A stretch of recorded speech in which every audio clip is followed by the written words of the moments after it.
आपल्याला हा क्लॉक नाही घ्यायचा. नंतर हे जेव्हा विथ रिस्पेक्ट घेतो तेव्हाच हा क्लॉक घ्यायचा. स्टार्टिंगला हा क्लॉक जे 1 मेगाहर्ट्जला जॉईन करायचं. इकडे हा जो क्लॉक आहे तो 1 मेगाहर्ट्जला आपण हे केला आहे. ए जो आहे ना तो बीला कनेक्ट केला आहे. आणि ठीक आहे, मग ए बीला कनेक्ट केलं, क्लॉक इथून ह्याला कनेक्ट केलं.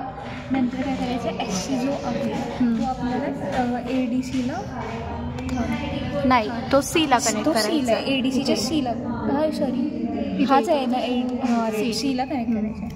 ठीक आहे, मग पहिला AC पार्ट आपल्याला त्याच्यात मेजर करायचा होता. BT, WT आणि फ्रेम टाईम. ती मेजर करण्यासाठी आपण फिक्स जी साईन फ्रिक्वेन्सी आहे ते जे आहे ते इनपुटला ADCच्या इनपुटला कनेक्ट केलं.